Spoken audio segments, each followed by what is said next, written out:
Hello. こんにちは。Welcome to the Glocal Podcast Brought to you by Kwansei Gakuin University. 東京丸の内キャンパス Our podcast is about people and events from around the world. with your host Tamago. And Kangaku Taro. Hi, Peter and Victor. You're joining us today from Washington, D.C. and Los Angeles. Is that correct? Hello. Yeah. Do you want to introduce yourselves briefly? Victor, please start. My name is Victor. I'm a journalist. I'm from Myanmar. So I'm Burmese, belongs to majority group, ethnic group, one of the many 100-something ethnic group in the country. So in 2013, I got a scholarship to study in Washington, D.C.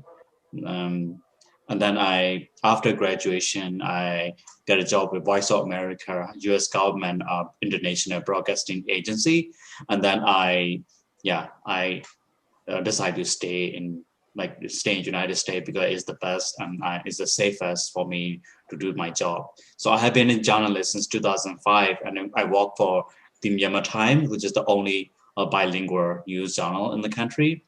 In the meantime, I studied in Hong Kong Baptist University before I came to US. So yeah, that's my story. Wow, thank you for joining us. Peter? Nice, thank you very much. So Victor and Peter, perhaps you can help us understand what is the easiest way to begin to learn about Burma and understand some of the foundational dynamics. Mm-hmm. Well, for myself, because I came from the country and I grew up in the country, is a lot to talk about, and it's what you hear from me is not just about the indirect observation through the media. It's a lot of experiences of my own, and I lived my entire life until I came to the United States. I lived under the military regime, and I witnessed the transition. And it is like a once in a lifetime opportunity. But what you see about the transition from military to the civilian government and then back to the military and until February, this month, February 1st, the military coups and everything, it's just a small segment of the history of the country. Like if we talk about, since the independence in 1948, the Burma gained from independence from Britain. The problem, we still don't have a national identity. There are hundreds of the ethnic groups, and some of them are fighting within them. So there are so many subgroups, and there are 8 main ethnic groups, and this is designated by the government, not by the people themselves. So everyone is vying for their independence and their own rules in the country. And some of them, majority of them are Buddhist, and some of them are Christian minority, the both Baptists and Catholics. What is really fascinating in my experience is that the country is lie in the very heart at the boundary of the major region of the Asia. It's at the boundary of East Asia, West Asia, South Asia, and Southeast Asia. So if you go to the north, and that you will see the people, like the culture that influenced by the East Asian or Chinese culture. When you go to the West, and the people are so much looking like South Asian looking, and the skin color and that kind of texture and color. And but the people themselves are more like a Southeast Asian, like Thai or Indonesian, Filipino. So the problem is all of these ethnic groups in combination, like a major influencer like China, India, and then other to the lesser extent a country like Thailand that try to vying for influences in the country politics, and that's one thing. And also the internet conflict and the ethnic group, they're looking for all of them. All of these ethnic groups are looking for the sub rules and a different level of independent. If it is not independent, different level of what do you call it, like a sub rule autonomy. Yes. But the biggest problem is within the largest ethnic group or Burma majority, there's also fighting for the power between the civilian and the military. Because the military, they claim that they are the founder of this nation, and not only that, they are the only institution who can hold the country together. from time to time since the independence in 1948, and they're always fighting ethnic rebels. And at that time, at the height of the Cold War, there's the threat from the communist rebel, and then also foreign invasion. And because of what happened in Chinese Civil War, the side effects and the Chinese Kuomintang troops enter into the country, which see as a foreign invasion, as on top of the ethnic groups. So all of these situations, the military is the only one that can tie together. That's why they take power in 1962 from the civilian government. And since then, this marked the beginning of the military rule, and which in 1988. So that's the year that turned the tide. There's a nationwide protests occur in the country from the spark of the small disaster, and then it led to the civilian government, which is Aung San Suu Kyi, the Nobel Prize winner. She returned home to attend the funeral ceremony of her mother. So people are really looking forward to her as a hero because her father was a founder of the nation. So she founded the NLD party, National League for Democracy, and she led the party and entered the election in 1990, which she won by landslide. But the military it's not the same military in this case. There's a new generation of the military. They crashed who crashed the revolution, the people who protest on the street, and then thousands of people got killed by the violence, and the military tried to crash.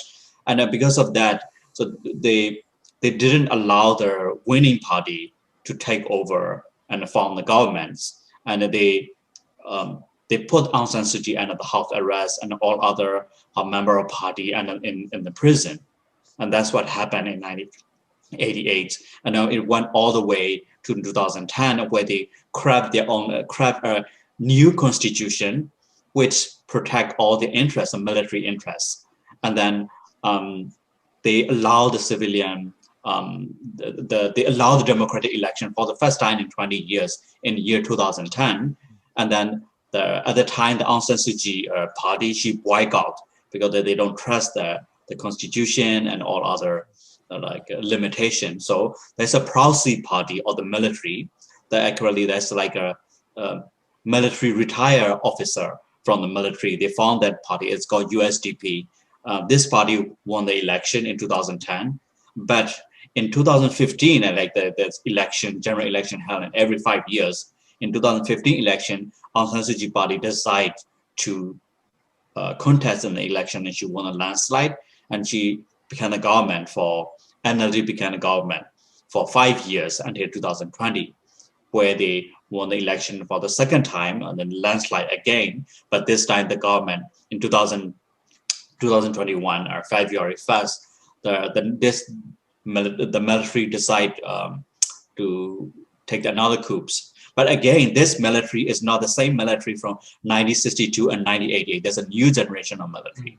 So they see the same thing, and that's what's happening in the timeline.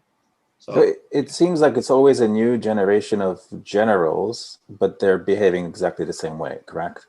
Right. I was just looking. If you want to find out more about Burmese history, there's an author, Bertil Littner. It's Ertil, last name Lintner. He's got a bunch of good books on Burma. There's a Burmese author whose name is Thanh Minh U, which is THANTMYINT-U. And you can follow that guy on Twitter as well. I follow him on Twitter.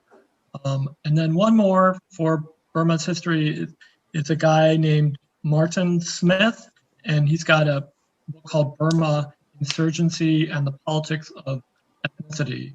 So that's kind of how I got started reading about Burma about 10 years ago, reading some of those books.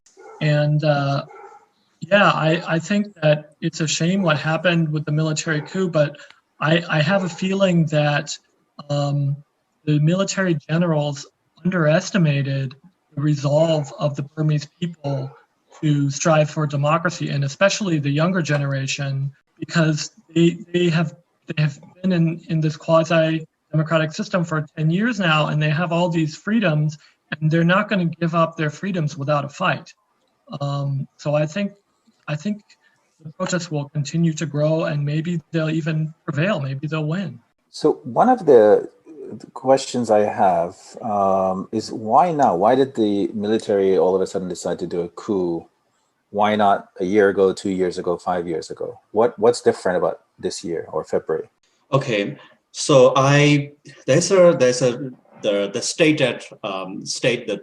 the reason they stated like publicly why they did state the coups, and whether there might be a real reason behind it. You know, that's two different things. For the I don't want to talk about 1962. That was long before I was born. But in 1988, I witnessed the 1988 revolution and protest. I was only 4 years old, but I still vaguely remember because I live in the area where the most concentrated protests, and that the crackdown is the most violent in Yangon University area, because my parents were teachers. So at that time, what I heard is like the military doesn't really have intention to state the coups or like control hold the power for so long. But what happened afterward is the election winning party, Aung San Suu Kyi party, they asked for the immunity because they killed a lot of people during the crackdown. They killed in a violent way. So what they're really afraid is after the civilian government take over, they will be put on the trial in the International Court of Justice or something like ICC or ICJ. But the new election winning party refused to give them immunity, or that's something. This is not something you will see in the official letter or like the books, and they said that's what people only said in the background, that's the real reason. So for the stated reason, and the reason up front is the situation in the country is really getting worse, and there are like anarchy growing in the country, like people killing other people, or like people looting and setting fire. Like that's why they need to take over. But that's that's the reason they have it in the 1988. 1988, so, but I'm asking about like this year. Why this year to have another coup? Well, because you already had 5 years of democracy. Right. The country seemed to be doing well. Peter, please jump in. Sorry, I did 10 years of democracy. I mean, from 2010 and 2015, you would count that as democratic rule, even though it was. Sorry, that's. I think it's a quasi-democratic system because the military still had a lot of power. Yeah, so I was thinking of 2015. It's clear cut, a democratic victory, relatively speaking. I understand there's a power sharing agreement and a number of reserved seats in the parliament for the military by constitution. I understand all of that, but okay, fine. So 2021, all of a sudden, the military decides it's time for another coup. And I'm trying to understand why now. I think that, so in the last Aung San Suu Kyi administration, they tried to push through some constitutional amendments, and I think only one made it through parliament without the military veto, or notwithstanding the military veto. And I think there might have been a fear within the military of this time around when the Aung San Suu Kyi's party got a greater mandate, maybe this time around they'll try to press for amendments even harder, and military might have been worried that they'll lose some of their power. There was kind of a power shift. I think it was in maybe 2017 or 18 when the General Administration Department was shifted from the Home Ministry to a different ministry controlled by Aung San Suu Kyi's party. And so that was sort of part of the reason why the military is thinking, oh my goodness, we're starting to lose power, something like that. Mm-hmm. Victor, I should ask you, do you think that the military supported the move of the General Administration Department out of the Home Ministry? Well, that was one of the many issues, and they have a crash, like they have arguing over there. I think it's, to be honest, the issue you mentioned doesn't really catch the eye of the media. They are far more deeply contested, debated issue like the change in the amendment, constitutional amendment, like which I should have mentioned that the 2008 constitution the military created for them said it gave the 20% non-elected officer, and then it doesn't it prevent Aung San Suu Kyi from taking president position, and also it limit the role of the ethnic minority. Like that's what they were. So different people want different thing during the 5 years. The Aung San Suu Kyi and her party want to change the constitution in the part of the constitution that prevent her from becoming president. But ethnic minority, they want to change the part that prevent them from taking the chief minister position in their respective state. So that the constitution said that if you in the ethnic minority state, the chief minister has to be appointed by the president, which is appointed by the election winning party. And they don't like that because the minority know they could never win a landslide election at the nationwide scale because of their population. It's much smaller. So what they want to do is they want to appoint their own minister in their own state. Right. So that, they want to change that part. So, and Suu Kyi's NLD's position on that was what exactly? Did they support that or? Well, the last time they make that proposal, the Aung San Suu Kyi party, they object that. So why? Didn't support. So they just said they want to focus on the part that need to change that will allow the Aung San Suu Kyi to take the president position. Mm-hmm. Because of that, like she already have a nominal power. Like right. She create a position called state councilor, which is nominally like leader of the country. Right. So about the reason, if I have to continue, so the most commonly asserted position, the conclusion is that the new generation of the military leader, his name Maung, he is going to retire soon and he want to take the president position. So he is not allowed, it's not going to happen because after Aung San Suu Kyi party won the election. So that's one of the reasons. It's more like his personal ambition. I also read somewhere that he was worried that after he retires, he would be too weak to protect himself from prosecution or any other action. Is that correct? Well, that could be one reason because he is one of the figurehead that included the crackdown on the minority. But also, like when I say minority, there's a official minority and unofficial minority. That's a lot of maybe you heard about it, the name Rohingya. Right. This ethnic group. They claim that they are a part of Myanmar. They are part of one of the ethnic group, but overwhelming majority of people in Myanmar do not accept that. So they see them as the migrant from Bangladesh. So they try to claim the citizenship in Myanmar. So that's widely accepted or like circulated assumption, although they are evident that they live in Myanmar for centuries.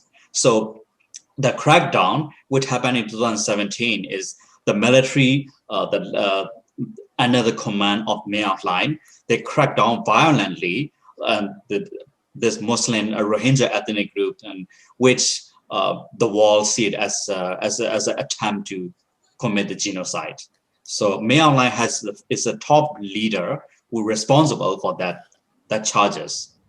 So he's also one of the reason that they widely circulate that's one of the reason he wanted to be president. So by being president, he will have immunity.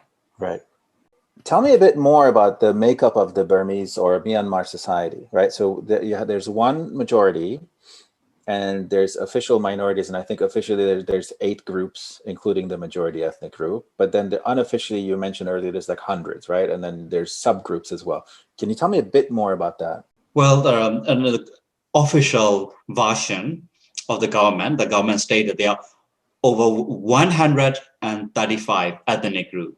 These are all subgroups. They are more classified into the 8 ethnic groups, which Burma majority is one of them. Mm-hmm. But this doesn't include Chinese, Indian, or that Rohingya that widely circulated. And among the Indian, they are Hindu ethnic group, because Burma has been under the British colonial administration for so long. The people from South Asia migrate to Burma to work as a migrant worker for so long. There was many ethnic groups from India that present, and they still live there. Many of them returned after the Second World War, but many stay there, remain there, and also like Chinese ethnic groups. And one of the ethnic group who Myanmar people in Myanmar view them as Bengali, call them Bengali, but they call them as Rohingya. So there are 8, and there are 135 subgroups. So the 135 subgroups fall under the 8, right? Yes, under the 8. Right. But there are some that are not even anywhere, right? So yes. Right. Okay. All right. So the question for me is like, and I would imagine that many of the 135 don't accept their classification to begin with, correct? Right. So Burma is surrounded by countries that, experience similar types of histories. They all, Thailand, maybe Laos. I would imagine that also these countries would have hundreds of ethnic groups as well, or different ethnic groups as well. And then, South Asians and Chinese minorities and et cetera, correct? Correct. Maybe not to the extent of Burma, but it should be something similar. Burma cannot be so exceptional in among its neighbors. And so my question is, what is it about Burma, or Burmese history, or Burmese society or culture that somehow drives up these minority identities much, much more than, let's say, in Thailand? Well, in my opinion, one of the driving factors that the state ridden by conflict, and that allow the military to come in and take the military coups and come to the power is the national identity, lacking national identity compared to other country and in the region. Like country like Thailand have very strong national identity. For Burma, its national identity is still in the making. And we're not even sure whether it will be successful. People from personally, and my mother is belongs to Burma majority, but my father belongs to ethnic group called Rakhine. Rakhine is a group in the western part of the country, which is say fighting with Rohingya, but their Rakhine are Buddhist, and they are much more similar. So people, depending on where you came from, that's where your identity is. Sure. Many people, they don't see themselves as Burmese people or Burma or Myanmar, even Myanmar. So what do you call them? So even the name of the country is not. So there's 2 names, whether it's Burma or Myanmar. We're not sure what to call it. That's the first question people ask me. Well, how do I call your country? And it's stay in the making. So that's one reason. Mm-hmm. But what is the root cause behind that failure? Why did Thailand succeed in building a national identity and Burma failed? I think that, for example, the Shan and the Rakhine, they had their own kingdoms or empires relatively recently, whereas in Thailand, they've had an empire in Sukhothai and Ayutthaya for hundreds of years. And Shan and Rakhine, they only joined the greater Burma upon independence. So that's kind of why they're sort of starting from scratch in forming a national identity. Excellent. Thank you so much. All right. So let's turn back to today. Please try to help us make sense of what's going on today, the different dynamics, the reaction among the young people, the role of the internet and smartphones. Well, what happened today, just the latest news is maybe you had it 2 people got killed. The government, the security force tried to crack down on the protester in second largest city. As we see the different trend, and in the biggest city, Yangon, and this is where the elite, the educated elite would lived in that biggest city, so that the protests are more civilized and the government is more constrained and cracked down. But if in the smaller city, that tend to be more violence. So that's what it does. But there's evidence the government used a live ammunition. So it's not just rubber bullet and the water cannon. The live ammunition, which is a violation of international law and treaty. So that's everyone is pointing out and posting the photo on social media.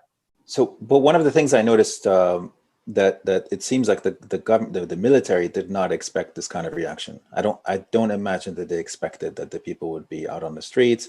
Civil servants are not going to work. the international community, for the most part, even private sector companies, are condemning the coup, the takeover. Well, they obviously underestimate the extent of the resistance, and many people are like applauding the people younger generation, like Generation Z.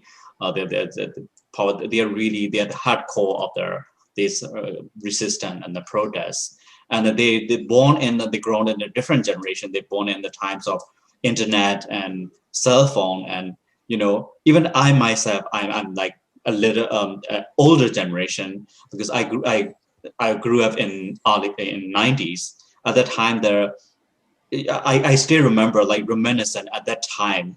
The government is heavily censor every kinds of media. The newspapers and like all the piece of news need to be scrutinized, need to be examined under the notorious censorship board. So the daily newspaper were not possible. That's why we only have a weekly newspaper back then, before 2010. So that's only one thing.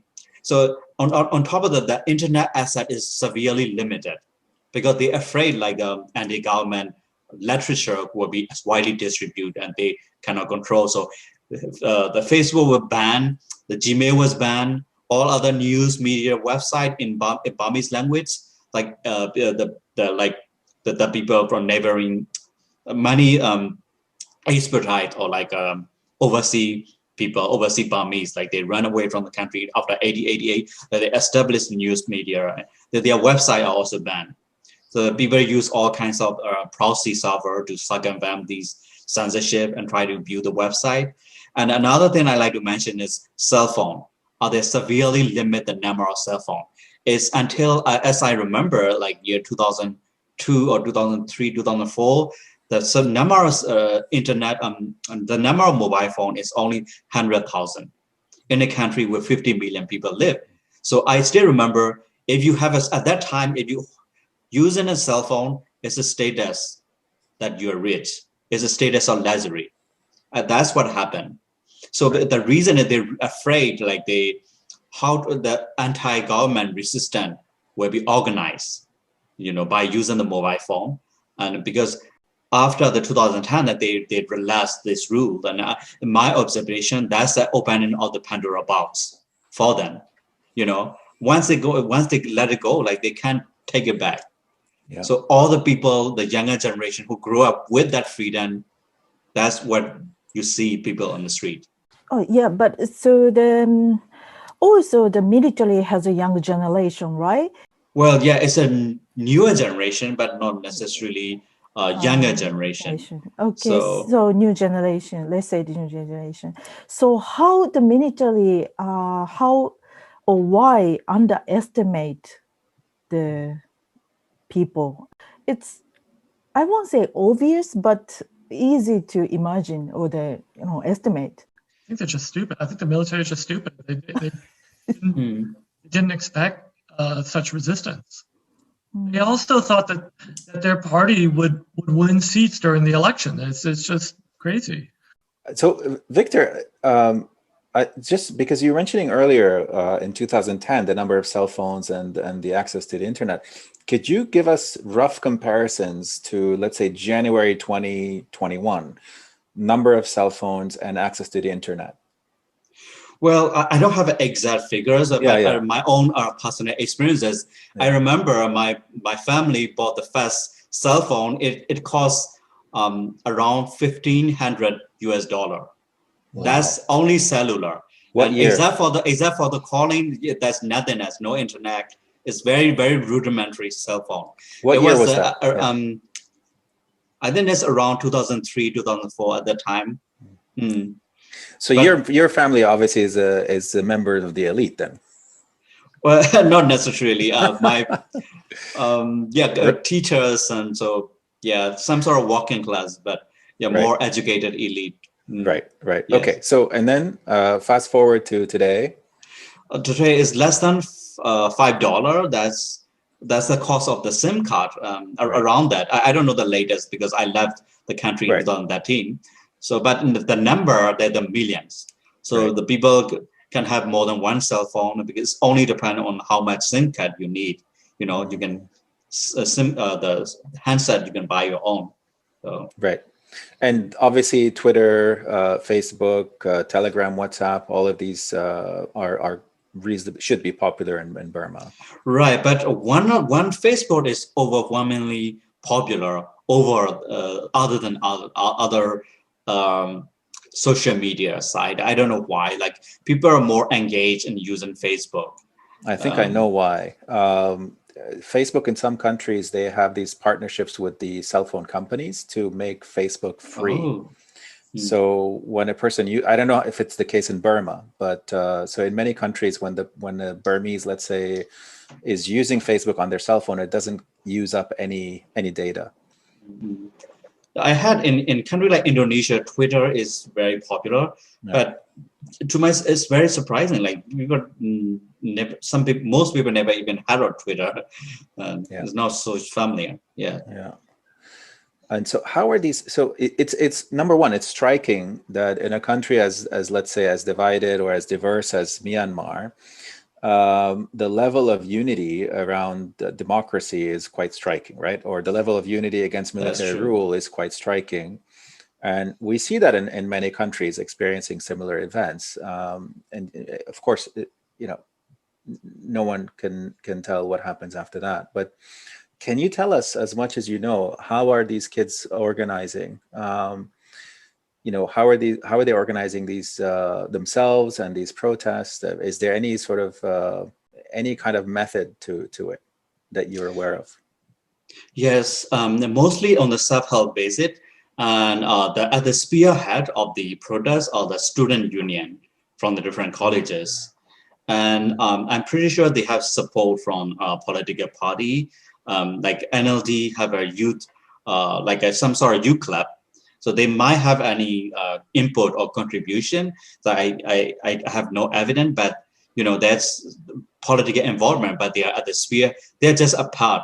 Like they attract many other younger people who doesn't include in the group.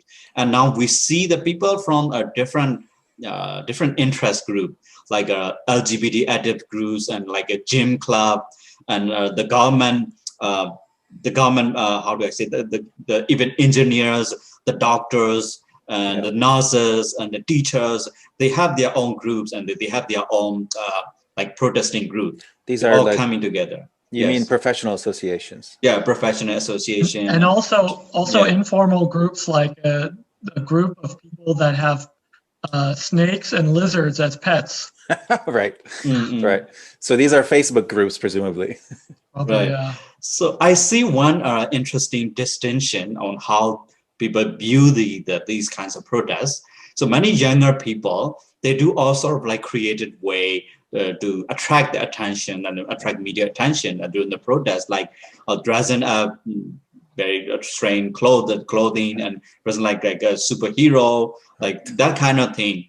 So in a way, they're like a partying on the street. And, it's also fun because the people have been indoors for so long during the COVID pandemic, and one reason. But the people from older generation, especially those from military, they never respect that kind of gesture. They see that they're just kids, like fooling around. Why should we respect them? So that's their opinion. So that's a distinction, a generational divide. So I think one of the most dangerous things that's happening in Burma is the fact that even some of the police are joining the protests, number one. And number two, the civil servants are also protesting and not going to work. I think those two things are relatively exceptional, right? That's a big deal. Right, and the similar scale of protests can seen in 1988. At the time, I don't remember in detail, but this one, we haven't seen that kind of involvement in many years. And even government officer, the government and police officer, they came to the street and joined in the protest. That's very exceptional. Yes. So I've heard that the internet is on and off, and maybe mostly off, and maybe cell phone service has also been restricted. So again, how are these people organizing? What do you know? Any idea of like non-digital ways of connecting? that they're using? In the early day, the internet was off for a few days. Like people downloading there's some VPN application. It's pretty new. Like I never use it because I'm in US, but they allow them. I think it allowed them without internet or like a point to point, like cell phone to cell phone communication, like text messaging that are using it. But I don't know why. Like that's very strange. Like in 2007, the military regime protest, the crackdown on the Buddhist man who protested on the street, and they shut down the internet entirely, and then they crack down, and so that people cannot post their photos and video to the internet. But the time they still let the internet.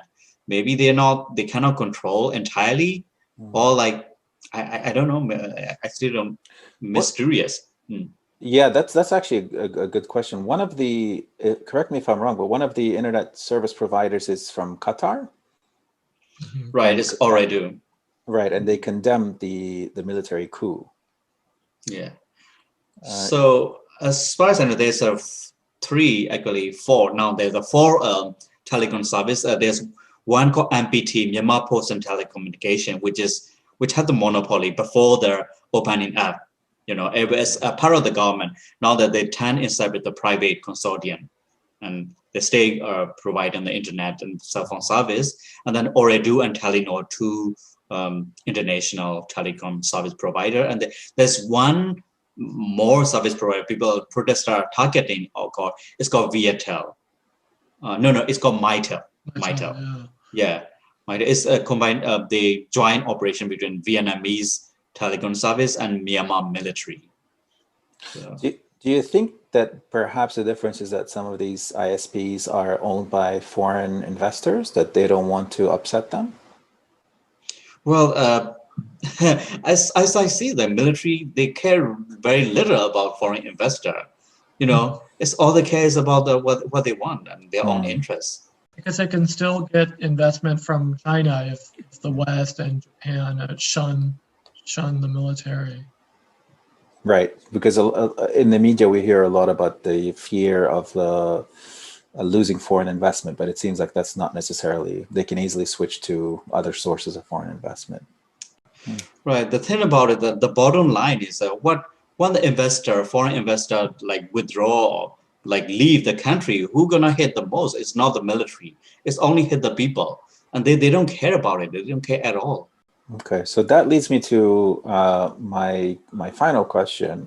What do you think is going to happen next?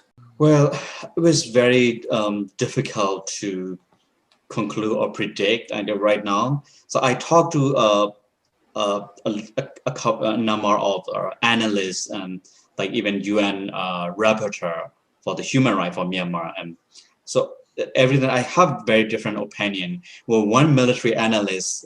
His conclusion is pretty much contracts to many other people most analysts think that they are very surprised, appreciated by the people, the protests in the street. But this military analyst, he think the military gonna win in the end. He have very realistic and very frank observation and analysis. He make that, because what's the point? Like all the protests.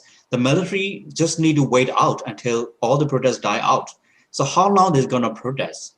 The military really afraid of civil disobedience movement, but how far they will go? Like they still have their own survival, and these government employee, how far they will survive without the salary, or they still have to care about their own families and that kind of stuff. And then the bottom, the military trump card is. They know they can count on China's support. That's a huge winning factors in the UN, in terms of economy and anything. So, they know that the international community, even United States, cannot punish them militarily. Like military intervention is impossible at that time. They know that, and that's the only thing they care about. Because a man with a gun, the only person they fear is the man with the bigger gun. Right. So which is not possible. They got protection from China. So that's the one reason they do whatever they want in the country. Peter? Yeah, I don't know. I've got a funny feeling that the democracy movement is going to win in the end. I mean, at least if the military decides to go through with its promise to hold elections, then Aung San Suu Kyi's party is going to win again. So, I mean, I don't understand why they had to do a coup if they know they're just going to lose again in a year's time. So it's really hard to say what's going to happen. I mean, maybe the military will try to set up some type of system like Thailand where they have more power. But I think in the end, that because the democracy movement has such widespread support, I think that when either the military will sort of relinquish some powers, or they'll hold election and the NLD will win again. But in both cases, 2021 looks like the military will remain in control, at least until the next round of elections, which are not going to be until probably next year, if so, correct?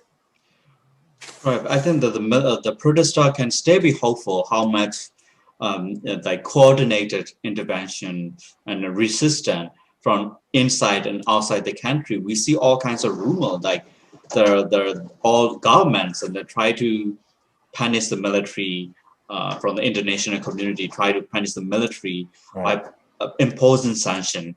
Not only the military and the military-owned corporation, and also the other foreign corporation that work with these corporations.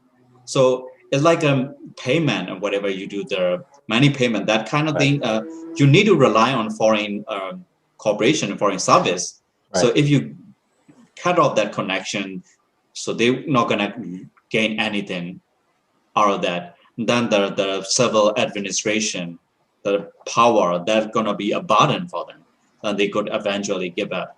Yeah, I do not imagine that the Burmese generals want to become more dependent on China.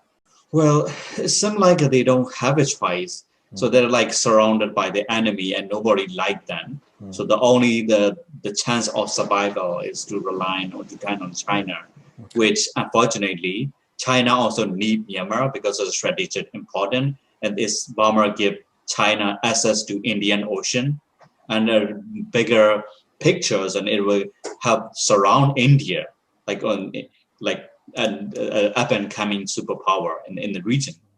So China need Burma. Is it possible to see a division in the military, a counter coup? Well, it could happen. I see it happen in, I think, around 2002. At that time, the powerful military. That's also one assumption is like this Maung line, the new general. He's just a puppet. He has been like just for figurehead. He has been pulled, like somebody has pulled in the string. Not just somebody, a group of people, maybe retired military general is pulled in the string. If it's the case, like that's the reason. Like the military, when they put out the new leader after 2002, they only use someone who's obedient, who is who can follow the orders. So in that case, Maung line, as everyone is blaming, is not really the one responsible for all the thing, all the crackdown, all the coups and alleged genocide. Yeah, there could be groups. Yeah, he doesn't look like a guy that could launch a coup lead the coup by himself. He looks like somebody's pulling the strings behind him. Yeah, but I would imagine that you always need a bunch of supporters within the military, whether you're the leader or whether you're a front man. But I could also imagine, and it could be completely wrong, but I can also imagine that the military has another faction that completely disagrees with this direction. And that at some point they might step in and say, look, what you're doing is insane and we don't support it. Is that a possibility? I think it's possible because if you look at the last election, Aung San Suu Kyi's party won in districts where there are a lot of military personnel and families. Well, when we say the word military, we need to see the distinction, like the military from the grassroots level of the military elite, like the top general. So the one who responsible, the one who protect their interests is the top general. Right. So these top generals are like closely knit. So they have that experiences of the like inter-military coups, or not really coups, like if the disagreement within that is, let's say one general called Kenyon, maybe you noticed that name, he's now retired and he has been in prison. He turned out he's really smart. He can reach out international community, and he can communicate very effectively, and people like them. People like him the most. Then even the NLD supporter, they kind of afraid of him because he's very, he can truly get the job done. And after he became the prime minister position, he got the prime minister position. It turned out the other general cannot control him anymore. And then that's what you call the purge began. And he has been taken down by force, and he put in the detention and in prison. He was released only after 2010. So since then, after that experiences, when the military put out their so-called leader, they only put out someone who is obedient. Okay, so I leave it to you guys to share with us your thoughts, and it's wide open. Anything that you'd like to share that we didn't discuss, or anything that you would like to share with the Japanese audience, or it's really wide open. Well, there's one thing, and I'm trying to write an article about this now. I think a key question going forward will be Japan's role in responding to the coup, whether they'll be able to influence the generals to restore democracy. I talked with a couple of scholars. One said in Japan, that he doesn't think Japan has much influence. Another said that he thinks, well, maybe Japan played a role in Myanmar opening up in 2011, and maybe they could play a role now. I think because Japan has maintained ties with military leaders in Burma for a long time, up until today, I think they might be able to sort of quietly influence the generals, but it's really hard to say right now. Well, I would say we're really grateful for Japanese people who support, and Japanese government who support military, democratic transition and everything in the country. And Japan is one of the countries who never abandoned Myanmar. And as we see, the sanction around the world it make matter worse, and it only hit the people very hard. Because I live in the country that was being imposed by sanction, so it isolated us. It give more hardship on top of the hardship that give by the military regime. But the country like Japan invests heavily in Myanmar. That's really helpful. That's really good for the people. The people will get a job and get in touch with the international technologies and exposure. It's a really big deal. And also, even the military regime, very staunch supporter, they're more likely to welcome the more likely investor from Japan other than Western country. And because, in my experiences, Western country tend to focus on principle. But Myanmar is not a country based on principle. It's a country based on connection, the personal nepotism and personal favorite and favoritism, personal friendship and personal hatred is based on that. So if you want to get into that country, you have to try to reach out to the key actor, which military is one of them. So that's what they try to do.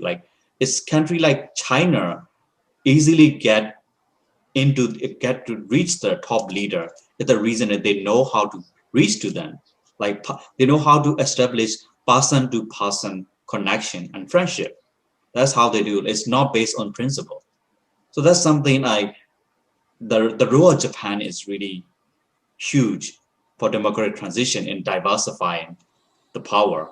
And also more likely, it's more accessible to the military leader. Mm-hmm. All right. Thank you both very, very much for taking the time. And I wish you all the best. Sure, yeah, this was fun. Thank you. Sure.